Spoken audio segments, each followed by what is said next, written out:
All right, folks, welcome to the 2024 Cascade Lakes Relay. I just want to say thank you so much for joining our team so that you can help us produce this exceptional race on Friday and Saturday. My name is Scott. My wife, Carrie, and I have been doing Cascade Lakes Relay for this is our 17th year doing this event. And we cannot produce this event without you and the 300 plus volunteers. So this is an incredibly logistically challenging event to produce in Central Oregon. We have over 1,800 participants, 150 some odd teams from around the country coming to Central Oregon to run and walk. And literally, we thank you because it's important and vital that your leadership will manage these exchange points so that we have a successful and safe event. So thank you for joining our team. I'm going to burn through all of the details that you need to know so that you can get through this YouTube video pretty quickly and be able to get on with your day and then get ready to execute a fun and great event. Overall, there are four main goals that we want you to hear. One, we want you to have fun. We want you to be spirited. We want you to thank profusely the volunteers, whether that be them coming from your charity group or them coming from a team that you're leading. We want you to have fun and be spirited. And so have things like, bring a rock box, play some music, bring kazoos, whatever you want to do to kind of create fun. And that when you lead with that intent with the volunteers, they're going to have a great time. And then the teams that come through your exchange point, they're going to have a good time. So number one goal, have fun, be spirited, and then so are your volunteers.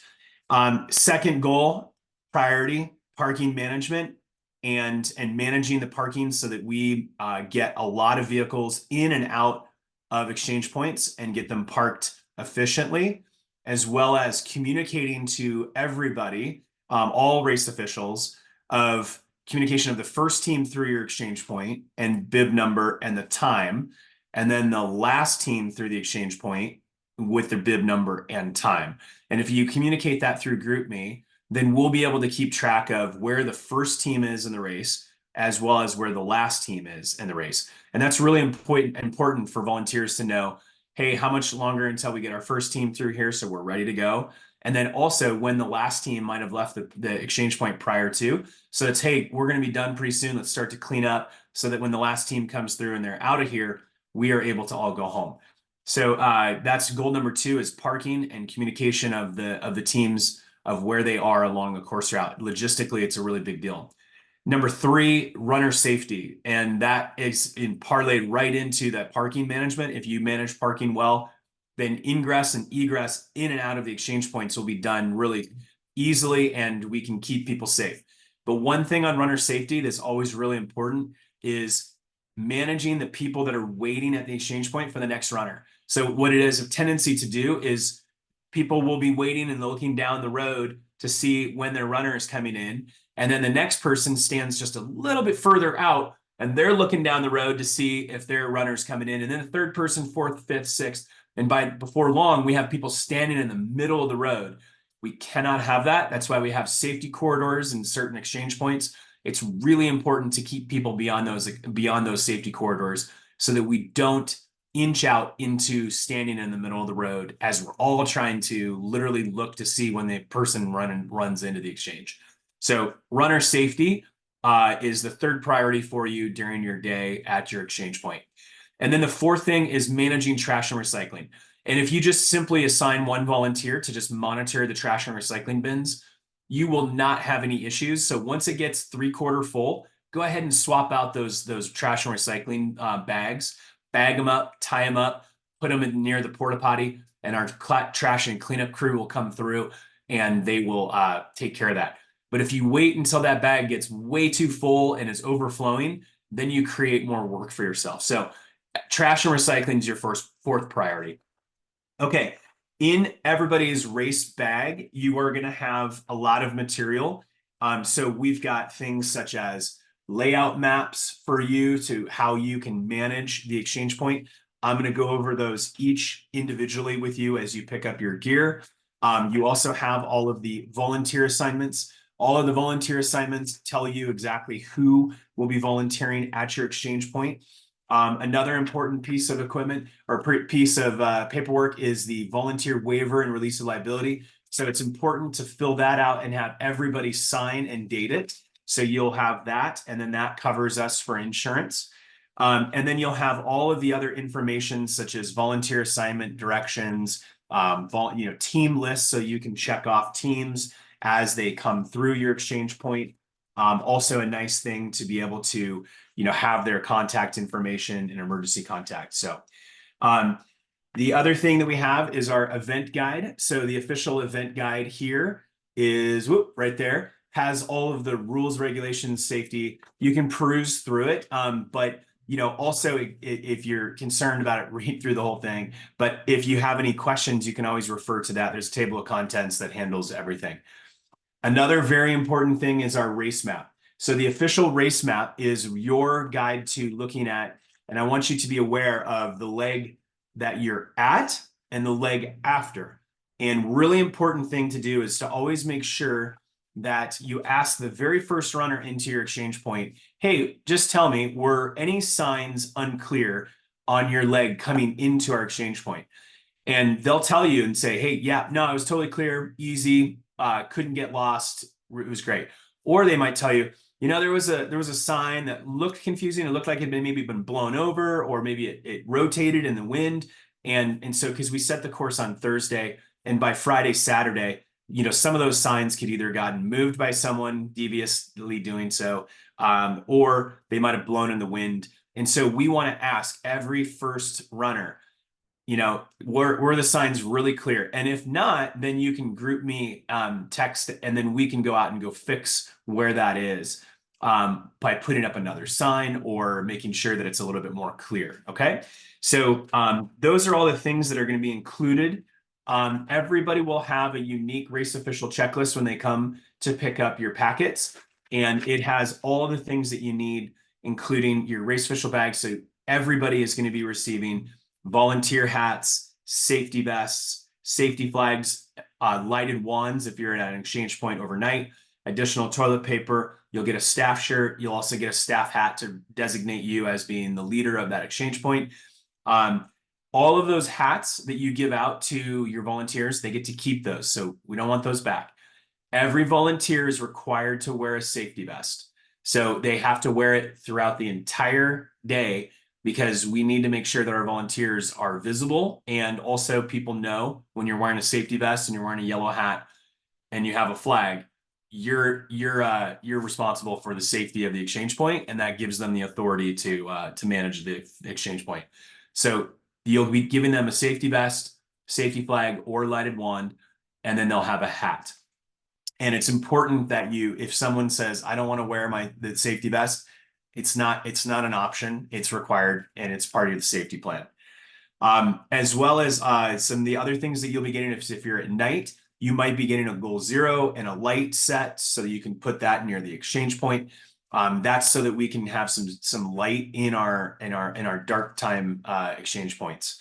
And also, if you have a goal zero in a light, you will also be given a cable lock. So it's important to lock those together so that they don't walk away. So these are $500 goal zero batteries, and we don't want those to just walk away. We'll have a separate video for the items for your event ahead signs and your event ahead stands. And so we'll have a separate video for that. But those get located, and it's basically those orange diamond wrap signs, and those go out on the road. And we always want to place them before an exchange point and after an exchange point for traffic going to and from the exchange point, to let them know that there's an event ahead and there'll be pedestrians in the general vicinity. So typically we put those a quarter mile prior to an exchange point or a quarter mile after an exchange point. We always say to place those out where it's safe to get out of your vehicle to construct them. So I don't want you to, just because it's a quarter mile, put it on a blind turn or a blind curve. I want you to put it to where it's safe for you to get out of your vehicle to go construct those alongside the highway. And so sometimes there'll always be a pullout, or sometimes there'll be a little road that you can get out and put it out. So I want you to be able to park your vehicle safely, get out, deploy your event ahead sign, and then you're informing motorists that are going that direction towards the exchange point to be on the right-hand side. Or on the opposite end, after the exchange point, it'd be on the other side. So it's always on that right side of the road, so that motorists coming either to and from the exchange point see that an event is coming up ahead. So that's an important safety equipment as well. We'll also have a separate video for how to set up the trash and recycling stations. You'll be getting additional trash and recycling liners.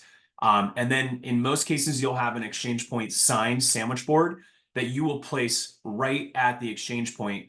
And the exchange point just consists of two delineators, which is another word for a cone, a tall cone. And so I don't know exactly what just happened there, but I think I just celebrated that you're going to get cones because I put my fingers up like that. That was fun. All right, so it's important that you put those sandwich board signs out at the exchange point. That tells people which leg is at that exchange point. Okay, so a couple things that you'll have. This is your comprehensive list of the responsibilities. All of it is super simple and really carried out in the four goals that I laid out in the beginning of this video. Make sure that you log into the GroupMe app. That is our way of communicating all of the things that are happening in the race with all of our race officials, our medics, as well as our Eyes on Wheels patrol. So we have a patrol at night that are people on motorcycle, and they are patrolling up and down the roads in and out of Lapine all night. And so they'll be on that communication chain as well. When you arrive at your exchange point and you check in your volunteers, you have, we want to know if there's a no-show. So if there's a no-show volunteer, please text Jess to let us know so that we can communicate with the teams and make sure that they're contributing to the Hire Volunteer program if they provided a volunteer from their team and they didn't show. Just familiarize yourself with the race guide and volunteer instructions. All of this is kind of peruse through all that paperwork. Familiarize yourself with the official race map, like I talked about, the parking plan, the leg into your exchange point, and the leg out of your exchange point. When you arrive at your exchange point, we have you scheduled 30 minutes prior to when your volunteers would typically arrive. So you are 30 minutes before your volunteers. Your volunteers are 30 minutes before we expect the first team to come through the exchange point. Now, that is a guesstimate based off of weather or heat or cold. People may run faster or they may run slower. So you have roughly an hour from your start time to before the first team comes through. And that allows you to get everybody set up, your people all coordinated. So you're going to teach them all about what they need to accomplish at your exchange point for parking management. You're going to thank them profusely, have a little team meeting and say, hey, here's our goals. 4 things. It's have fun, be spirited. 2, parking management. We're going to make sure that we manage all of the cars and vehicles coming in and out of the exchange point. 3, runner safety. And then 4, trash and recycling. You're going to tell them those 4 goals. And it's like, hey guys, here's all the equipment that you need. Now let's go do this. And then also maybe set up a plan for getting people breaks so that they can go to the bathroom, they can get water, they can have a snack. So that's what you want to, when you want to communicate that as it's a team effort at every exchange point.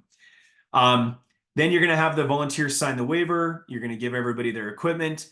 And then you're going to tell people about, hey, what are our duties? And then obviously at the very end of the event, as we start to wane through the last few teams, start telling your volunteers that, hey, we're going to leave this exchange point cleaner than when we arrived. So let's pick up any extra water bottles or beer cans or trash that's alongside the road. Our goal, because remember, if that beer can was there when we arrived and we have our event and then we leave, even though that beer can wasn't brought in by our event, we now own that beer can. Okay, so please do our part to maintain a cleaner exchange point than when we arrived. And that's our motto. So thank you in advance for doing those sweeps through the area to clean up the exchange point. And then you're going to make sure that your exchange point is set up properly with all the equipment. Our course directors will set up the delineators and they'll keep them close by, and they're connected by delineator tape. That barricade tape between. What you're going to do is you're going to separate those 2 delineators, which is another word for cone, tall cone, and you're going to separate those and put them where the map displays them to be. and then put that next to the sandwich board sign as well. And then when the runners come through, they'll slap off the bracelet to the next runner in between those two delineators, okay? And then you're going to have extra toilet paper in case your porta potties run out. And you'll have extra equipment for everything that you need. Okay. The other really important thing is that if you're in a nighttime exchange point, the safety plan for our event is that all runners between 7 p.m. and 7 a.m. So starting at 7 p.m., if you start your leg at 6:55 p.m. on Friday, you do not need to follow the safety gear. I highly recommend it, and I think you should recommend to everybody that starts a leg right around that 7 p.m. start time that they just go ahead and just put on their safety gear. But it's a requirement that they wear a safety vest. The active runner has to wear a safety vest. They need to have a headlamp or handheld flashlights.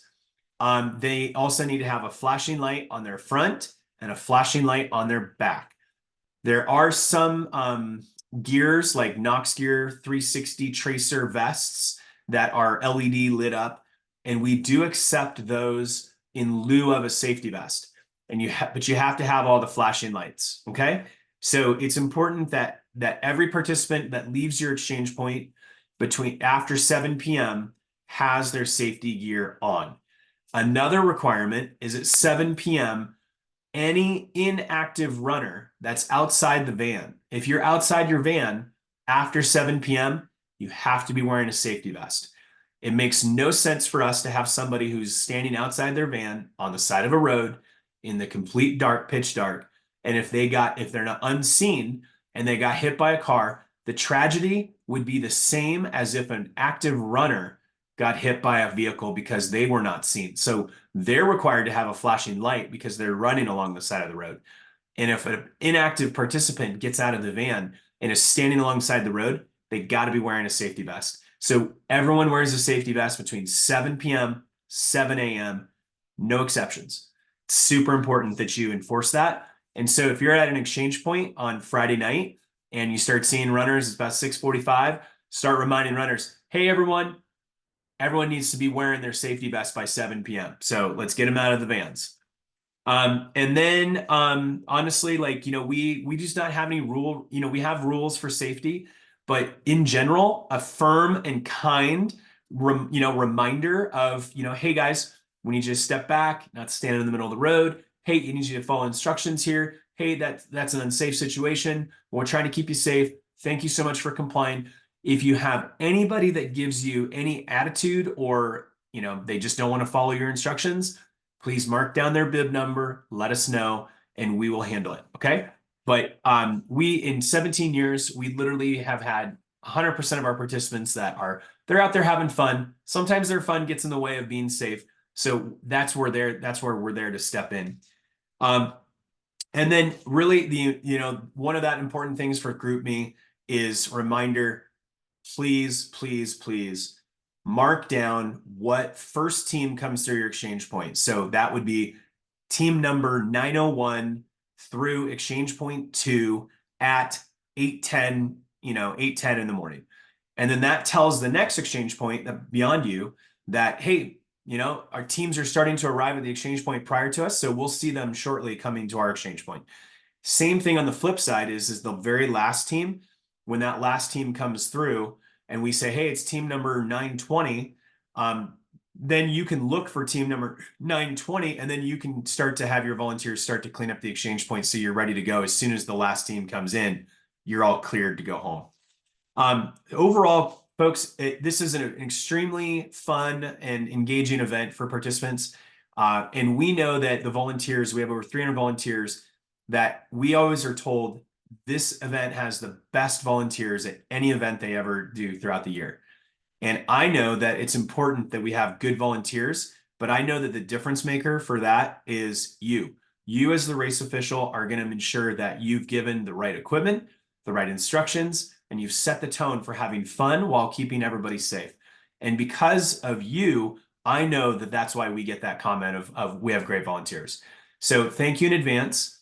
Let's go have a great weekend in a fun event. And then also when you're done, You're welcome to come down to our finish line party at Riverbend Park on Saturday, anytime on Saturday. We'll be there from 9 a.m. all the way through to 9 or 10 p.m. when we finally get everything cleaned up. But come down for a free beverage. We've got beer, cocktails, and it'll be great to see you to celebrate the successful completion of another Cascade Lakes Relay. Thank you again on behalf of Carrie and I. We couldn't do this without you. Thank you.